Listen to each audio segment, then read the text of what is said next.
নীরবে কম্পিউটারে বসে এক্সটেনশনের আবেদনপত্র তৈরি করে ফেললেন মনতোষবাবু। প্রিন্ট আউট নেওয়ার আগে বেশ ভালো করে চোখ বুলিয়ে নিলেন। না, সব ঠিকঠাকই আছে। প্রিন্ট বোতামে চাপ দিলেন। সস্বর শব্দ করে পাতাটি বেরিয়ে নিশ্চিন্তে শুয়ে পড়ল প্রিন্টার লাগোয়া ট্রেতে। সেটিকে তুলে বাদামি রঙা খামে ভরে নিশ্চিন্ত হলেন তিনি। সপ্তাহ দুয়েক হলো প্রাক অবসর পাওনা ছুটি কাটাচ্ছেন মনতোষবাবু। আজ শেষ হলো। কাল আবার অফিস যাবেন। শেষে দু একদিনে কিছু ফর্ম্যালিটি বাকি। অফিসের বস মনতোষবাবুকে পছন্দ করেন, বলে রেখেছেন চাইলে এক্সটেনশন দিয়ে দেবেন আরও বছরখানেক। মনতোষবাবুর ইচ্ছে ছিল না, কিন্তু মাসখানেক ছুটি কাটানোর পরই শেষ দিনে মত বদলে ফেলেছেন। না, আরাম হারাম হ্যায়, এক্সটেনশনই নেবেন। স্ত্রী মনোরমা দুপুরে তার গেট টুগেদারে বেরিয়ে যাওয়ার পরই এই সিদ্ধান্ত। কিন্তু কেন হঠাৎ মত বদল? কী ঘটেছিল সকালে? শুনছ, একবার এসে আলমারির শাড়িগুলো ধরো তো। সোফায় বসে কাগজে চোখ বোলাতে বোলাতে একটু ঝিমুনি এসেছিল মনতোষবাবুর। মনোরমার গলায় চমকে উঠলেন তিনি। আলমারির জামা কাপড়গুলো ধরতে হবে কেন? সকাল 10:30 বাজে। সকালের কাজের মাসি কাজ করে চলে গিয়েছে, আর একজন আসবে সেই 12:30টায়। ঠিক ঠিক, মনোরমা এই সময় আলমারি পরিষ্কার করে রাখতে চায়। কিন্তু কেন? এই তো মোটে 2 দিন আগেই। কি হলোটা কি? আমি কতক্ষণ শাড়িগুলো ধরে দাঁড়িয়ে থাকবো? মনোরমা আবার গলা তুলেছেন। তা উনি তুলতেই পারেন, বিশেষ করে মনতোষ যখন রিটায়ার করতে চলেছেন। তাছাড়া আর একটা ব্যাপারও আছে, নো পেনশন, অতএব ফুল টেনশন। অফিসের দিনকালই যে বেশি ভালো তা ক্রমে ক্রমে মনতোষবাবু মালুম হচ্ছে। আগে বাড়ির কোনো কাজে অনায়াসে কেটে বেরিয়ে আসা যেত, কারণ মোবাইল অফিসের দেওয়া, ল্যাপটপ অফিসের দেওয়া, আরও আছে একটি প্রগাঢ় বাণী। মনতোষের বস দিলীপ দুবে, যিনি ওর থেকে বয়সে ছোট, যাকে সবাই আড়ালে দুদে দুবে বলে ডাকত, তিনি সবাইকে বলে দিয়েছেন অফিস ল্যাপটপ আর মোবাইল কারোর পার্সোনাল ব্যবহারের জন্য দেয়নি, অফিসের কাজের জন্য দেয়া হয়েছে। সেই মতো আমরা এক্সপেক্ট করব সবাই 24 আওয়ার্স অ্যাভেলেবল থাকবেন on the mobile if needed. Manatosh দমে গিয়েছিলেন ঠিকই, কিন্তু পরে খেয়াল করে দেখলেন এই কথাটা তো ঢালের মতো ব্যবহার করা যেতে পারে। এমনিতে মনতোষ দাম্পত্য কলহে অবিশ্বাসী, কিন্তু তা বলে তিনি বাড়িতে স্বাধীনতা খর্ব করতে চান না। সুতরাং স্ত্রীর মেজাজ থেকে রক্ষা পাওয়ার জন্য তিনি দরকারে অদরকারে দুধে দুবের বলে দেওয়া 24 আওয়ার্স অ্যাভেলেবল থাকবেন অন দ্য মোবাইল বাণী অবলম্বনে অফিসের কাজে ব্যস্ত আছি বলে রেহাই পেতেন। অফিসের ব্যাপারে মনোরমাও বিশেষ ঘাঁটাতেন না, কিন্তু এরপর তো আর সেটি হওয়ার উপায় নেই। অফিস যাচ্ছে অস্তাচলে আর তিনি যাবেন রসাতলে। মানে ঠিক তা নয়, চলে প্রায় যাচ্ছিলেন। রিটায়ার করার পর একটা ছোট ফার্মে জয়েন করার কথাবার্তা হয়েছিল ঠিকই, কিন্তু তখনও ঠিক ছিল তিনি অবসরই নেবেন। তাছাড়া তখনও বস এক্সটেনশনের অফারটা দেননি। মনোরমা হলেন হোম মেকার, তার ইনকাম করার নো চান্স, কিন্তু তাতে কিচ্ছু এসে যায় না। দুজনেই ঠিক করেছিলেন যে 2 পয়সা কম আসুক ক্ষতি নেই, কিন্তু দিনের শেষে মনের আনন্দে স্বপ্নের জগতে বিচরণ করাই আসল শান্তি। তাই এখন থেকে মনতোষ বাড়িতেই থাকবেন ঠিক হয়েছিল। কিন্তু তাই বলে 1-2 মাস অন্তর মনোরমার আলমারি পরিষ্কার করার বাদিকের ঠেলা যে সামলাতে হবে, কই এরকম তো কথা ছিল না। কিন্তু কোনো উপায়ও তো নেই। বস এবং স্ত্রী দুই খুব গোলমেলে জীব। স্ত্রীর কথা বসের হুকুমের সামিল, না মানলেই বিপদ। অতএব গেলেন বেডরুমে, কারণ ওখানেই থাকে ওদের আলমারি। গিয়ে দেখেন একটা টুলের ওপর মনোরমা দাঁড়িয়ে, সামনে বিরাট উঁচু কাঠের ওয়ার্ড্রোব, সেটা হাট করে খোলা, তার 2 হাতে ভর্তি শাড়ি। এ কি, এ তো একেবারে আনসেফ প্র্যাকটিস, নামো, মনতোষ বলে উঠলেন। অফিসে সেফটির ওপর জোর দেওয়া হতো, সেটা রেশ রয়ে গেছে, সেটা ভালো। কিন্তু তা শুনে মনোরমা ঝাঁঝিয়ে উঠলেন। চুপ করো তো, বাড়িটাকে অফিস করে ফেলো না। আমি না উঠলে কে উঠবে? তুমি তো উঠতেই পারবে না। কথাটা ঠিকই, মনতোষের সুগার প্রেশার সব আছে, এর মধ্যে ঠিক রিটায়ার করার মুখে কি একটা বিটকেল ব্যথা ওর পায়ে শুরু হয়। ডাক্তার গুপ্তকে সাবধানে থাকতে বলেছেন। বয়স তো বাড়ছে, সেটা খেয়াল করতে হবে তো নাকি। বাড়িতে থাকবেন, মিসেসের সঙ্গে সময় কাটাবেন, বুঝে সুঝে কথা বলবেন, তাহলেই দেখবেন লাইফ হ্যাপি, বুঝেছেন। তখন ডাক্তার গুপ্তর কথায় রাজি হয়ে ফিরলেও শাড়ির বহর দেখে মনতোষ বলেই ফেললেন, ও বাবা, এ তো বিয়েবাড়ির তত্ত্ব যাচ্ছে মনে হচ্ছে কার। বিরক্ত হলেন মনোরমা। আহ, বাজে না বকে এগুলো ধরো। ধরতে পারি, কিন্তু কেন ধরবো? একটা শেষ চেষ্টা করলেন মনতোষ। কি? মনোরমার স্বর তীক্ষ্ণ। না কিছু নয়, এই তো ধরলুম। মনতোষ হাত ছড়িয়ে দাঁড়াতেই দমাস করে 20-25টা শাড়ি তার হাতের ওপর এসে পড়ল। কিন্তু তিনি ব্যালেন্স হারানোর মতো রিস্কি কাজ করতে পারলেন না, কারণ আফটার অল শাড়িগুলো তার স্ত্রী মনোরমার। তাও চেষ্টা করলেন একটা মৃদু আপত্তি জানানোর। উফ, এ কী কাণ্ড করলে! ক্ষীণ গলায় বললেন তিনি। আমার যে দম বন্ধ লাগছে। মনোরমার কোনো ভ্রুক্ষেপ নেই। তিনি আরও কতগুলো শাড়ি চাপিয়ে দিয়ে বললেন, যাও এগুলো রেখে দাও ওই ঘরের সোফায়, তারপর আবার এ ঘরে আসবে। আরও আছে? কপালে বিন্দু বিন্দু ঘাম দেখা দেয় মনতোষের। তাড়াতাড়ি আসবে, দেরি করবে না, মনতোষের প্রশ্নের উত্তরে সংক্ষেপে বললেন মনোরমা। শুধু তো শাড়িই বেরোচ্ছে। মনতোষ গজগজ করতে করতে চলে গেলেন। কিন্তু শুধু কি শাড়ি সোফায় রেখে পালানোর উপায় আছে? অফিসে ছিল, বেশি কাজের প্রেশার হলে মনতোষ ওয়াশরুমে যাচ্ছি বলে চা খেতে চলে যেতেন। চায়ের দোকানের বিহারীলাল বহু বছরের চেনা, সে তাকে দেখলেই বড় ভারে চা দিত। মাঝে মধ্যে তার মুড বুঝে তাকে দু একটা সিগারেটও দিয়ে যেত, কিচ্ছু বলতে হতো না। কিন্তু সেসব দিন তো আর নেই। বাড়িতে তো আর ওয়াশরুমে যাচ্ছি বলে চা খেতে বেরোনো যায় না। বেশ বুঝতে পারছেন, স্ত্রীর কাজে একেবারে 24 আওয়ার্স অ্যাভেলেবল থাকতে হয়। অফিসে সেটা না হয় বস বলে দিতেন, কিন্তু বাড়িতে ওটা আবার বলে দিতে হবে নাকি? এককালে মেজাজে অফিস করেছে, কিন্তু এখন তো রিটায়ার করতে চলেছে ভাই, এইটুকু তো করতেই হবে। বলার আবার কি? মানে সেই মনতোষবাবু অফিসে যার কদর ছিল ঈর্ষণীয়, তিনি এখন কদরহীন, ইংরেজিতে যাকে বলে টেকেন ফর গ্রান্টেড, তাই। কারণ অফিসে 24 ঘন্টা স্যালারি ছিল, বউয়ের খিদমতে তা নেই। তবে একেবারেই কি নেই?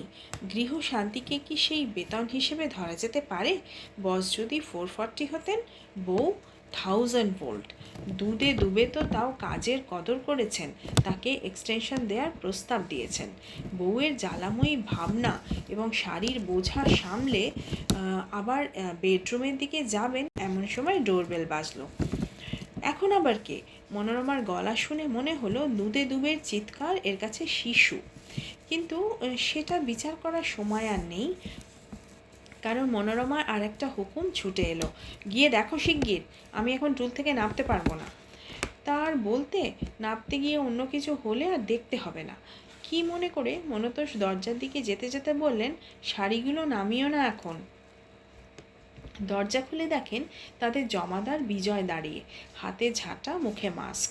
বাথরুম পরিষ্কার করব, বিজয় গর্বে ঘোষণা করলো সে। এই এক জ্বালা, ছেলেটা মহা তেঁদর। সোমবার সকালে তার আসার কথা, কিন্তু কোনো দিন আসে না। কিছু বললে বলে, কি করব, ডিউটি আছে না। ভাবটা এমন যে বাথরুম পরিষ্কার করে ওদের কৃতার্থ করে দিচ্ছে। কেন রে, তোকে কি পয়সা দেয়া হয় না, ভাবেন মনতোষবাবু। কে? মনোরমার গলা। বৌদি, বাথরুম পরিষ্কার হবে না? মনতোষকে স্রেফ ইগনোর করে বিজয় মনোরমার উদ্দেশ্যে বলল, যদিও তিনি ধারে কাছে নেই। কাল আসবি, মনোরমার জবাব চলে এলো বেডরুম থেকে। বিজয় গান গাইতে গাইতে চলে গেল। মনোরমার কথায় হ্যাঁ বা না কিছু তো বললই না, উপরন্তু বিজ্ঞের মতো মনতোষকে বাধ্যতামূলক সেফটি রিমার্কও ছুড়ে দিল, দরজাটা বন্ধ করে দিন। চিজ বটে একখানা। বার দুয়েক এঘর থেকে ও ঘর শাড়ির বোঝা নিয়ে আপ ডাউন করার পর মনতোষের মনে হলো তিনি যেন তার অফিসের বেয়ারায় পরিণত হয়ে গেছেন। কিন্তু বেশিক্ষণ তাকে আর বেয়ারাগিরি করতে হলো না, কারণ মনোরমা হঠাৎ উচ্ছ্বসিত ঘোষণা করলো, পেয়ে গেছি। কি? মনতোষ মেশিনের মতো আসছিলেন আবার শাড়ির নেক্সট লট নিয়ে যেতে। মনোরমার কথায় চমকে গিয়ে জিজ্ঞেস করলেন, কি পেয়ে গেলে? পুরনো শাড়িটা। পুরনো শাড়ি? তুমি আলমারি পরিষ্কার করবে না? না। মনতোষের হতভম্ব মুখের দিকে তাকিয়ে বললেন মনোরমা, আলমারি পরিষ্কার করব কেন? 1 মাস আগেই তো করা হলো। আমি লিপির দেয়া শাড়িটা খুঁজছিলাম। আজ ওর অনারে আমাদের গেট টুগেদার। ওর দেয়া শাড়িটা পরে যাব, খুশি হবে। লিপি? প্রশ্নটা মুখে আসতেই নিজেকে সামলে নিলেন মনতোষ। মনে পড়েছে, ঠিক ঠিক, ভদ্রমহিলা আমেরিকায় থাকেন, প্রতি বছর আসেন এবং এমন সব ডলার কাহিনী রসিয়ে রসিয়ে বলেন যে বাকিদের মুখ কালো হয়ে যায়, আর তার ঠেলা সামলাতে হয় বাড়িতে, মানে ওকে। এর আগেও হয়েছে। তাকে এত খুশি করার কি দরকার রে বাবা? যাই হোক, এসব প্রশ্ন করে লাভ নেই। কথাই আছে, বস ইজ অলওয়েজ রাইট। বাড়িতে বস মানে স্ত্রী, সুতরাং চুপ করে থাকাই ভালো। বিকেলে একটা চায়ের কাপ নিয়ে চুপ করে বারান্দার চেয়ারে বসে রইলেন মনতোষ। মনোরমা সেই বহু অনুসন্ধানে প্রাপ্ত শাড়িটি পরে বেরিয়ে গেছেন। হাইটিয়ের নেমন্তন্ন, ফিরতে দেরি হবে। সে হোক, কোনো আপত্তি নেই তাতে, বরং এখন একটু চুপ করে ভাবার সময় এসেছে। রিটায়ার করার পর সংসারে তার কি প্রয়োজন? স্ত্রীর জন্য শাড়ি ধরা, বিজয়ের জন্য দরজা খোলা, পোস্ট অফিসে গিয়ে টাকা চেক করা, বাজারে গিয়ে মাছ আনাজের দর নিয়ে চাপানুতোর, এসব তো তার ধাতে সইবে না। অফিসে থাকাকালীন একটা কথা তিনি প্রায়ই শুনতেন, বিশ্বাসও করতেন, কেউই অপরিহার্য নয়। আজকে রিটায়ার্ড হলে তিনি কোন পর্যায়ে যাবেন? অপরিহার্য না বর্জ্য? আগে সংসারের এইসব কাজ কি করে হতো? কোনো দিন মাথা ঘামানোর প্রয়োজন মনে করেননি। ছেলেমেয়েরা তখন ছিল, তারাই হয়তো সামলেছে। আজকে তারাও বড় হয়ে অন্য শহরে কেরিয়ার গড়তে ব্যস্ত, তাদের পাওয়া যাবে না। কিন্তু কিছুক্ষণ পর মনতোষের খেয়াল হলো যে এই ঘোরালো পরিস্থিতি তার পক্ষে মোটেই সুখকর হচ্ছে না। রিটায়ার করার পর এরকম ফাঁপড়ে যে তিনি পড়বেন তা ভাবতেও পারেননি। তাহলে কি দুবে সাহেবের এক্সটেনশনের প্রস্তাবটা লুফে নেবেন? কিন্তু সেটা কি ঠিক হবে? তাহলে অন্য আর কি করা যেতে পারে? নানা ভাবনা চিন্তার পর মনে হয়েছিল এক্সটেনশন নেওয়াটাই বেস্ট অফার। বাড়িতে বলবেন অফিস কিছুতেই ছাড়তে চাইছে না। সেই কারণেই স্ত্রী বেরিয়ে যেতেই দুবেকে অ্যাড্রেস করে আবেদনপত্রটি লিখে ফেলেছেন। অফিস ছাড়া যিনি সারাটা জীবন কোনো অস্তিত্বই নিজের কল্পনা করতে পারেন না, সেই মনতোষ, যিনি তার বস দুবের থেকেও কিছু কম ছিলেন না, হঠাৎ খেয়াল করলেন যে তিনি যেন নিজেকে পুরোপুরি চেনেনই না। অফিস করেছেন পেটের তাগিদে, সকালে হাঁপাতে হাঁপাতে ঢুকেছেন আর সন্ধেবেলা ধুকতে ধুকতে বেরিয়ে এসেছেন। 7-5 ভাবতে ভাবতেই বিকেল পড়ে এলো। আকাশে আশ্চর্য সব রং ছড়িয়ে নামতে শুরু করলো সন্ধে। মুগ্ধ হয়ে গেলেন মনতোষবাবু। তার মনে পড়ল অফিসে থাকতে বিকেলের আলো কেমন দেখতে হয় সেটা দেখাই হয়নি কতদিন। সেই ছোটোবেলায় দেখেছিলেন, তারপরে আর সুযোগ হয়নি। মুখ বুজে চাকরি করেছেন, তার জন্য মাইনে পেয়েছেন, ব্যাস, আর কিচ্ছু না। কিন্তু তিনি নিজে যে কি করতে পারেন সেটা তিনি জানেনই না। ইনফ্যাক্ট এই ষাটোর্ধ্ব বয়সেও নয়। হঠাৎ এক খাঁটি সত্য উপলব্ধি করার পর মনতোষবাবুর অশান্ত মন এক গভীর প্রশান্তিতে ভরে গেল। মনে হলো, তাহলে কেন আবার অফিস? তাছাড়া মনোরমাও নিশ্চয়ই রোজ রোজ আলমারি পরিষ্কার করবে না। মনতোষবাবুরও তো কতদিন স্ত্রীর সঙ্গে সময় কাটানো হয়নি। চাকরি করা, ছেলে মেয়েকে বড় করা, দায় দায়িত্ব ঘেরাটোপেই তো কেটে গেল কতগুলো বছর। এবার জীবন সায়ান্নে এসেও কি তার একটু বিকেল দেখার ফুরসত হবে না? ছেলেমেয়েরা দাঁড়িয়ে গেছে, তার কোনো রকম অর্থকষ্টও নেই। রিটায়ার করে যা পাবেন, যা জমিয়েছেন মোটামুটি চলে যাবে। তবে কেন ফের ঘানি গাছে গিয়ে জুড়তে চাওয়া? জীবন তো কখনো কোথাও নিস্তরঙ্গ নয়, বাড়িতেই বা হবে কি করে? সে না হয় মেনে মানিয়ে নেওয়া যাবে। শুনেছেন বুড়ো বয়সে দাম্পত্য নাকি অম্ল মধুর হয়, সে স্বাদটা নিতে হবে না? তারপর কেউ একজন আগে যাবেন, কেউ থেকে যাবেন। যিনি থেকে যাবেন তার কিছু সুন্দর স্মৃতি থাকবে না পড়ন্তবেলার যৌথ যাপনের? হয়তো বাড়িও পুরোপুরি শান্তির জায়গা নয়, কিন্তু এই অনিশ্চয়তার মধ্যেও নিজেকে নতুন করে খুঁজে পাওয়া তো জীবনের আর এক রকম সত্য। সে যে বয়সেই হোক না কেন, মনতোষবাবুর দৃঢ় বিশ্বাস তিনিও পাবেন, শুধু সময়ের অপেক্ষা। চায়ের কাপটা নামিয়ে কাজের টেবিলে গেলেন মনতোষবাবু। বাদামি খাম থেকে এক্সটেনশনের আবেদনপত্রটা বার করে নিলেন। এটার আর দরকার নেই। বাইরে আকাশে তখন সন্ধ্যের রং, পাখিদের ঘরে ফেরার সময়। নমস্কার। কলমে অনির্বাণ বসু, কণ্ঠে বিদিশা।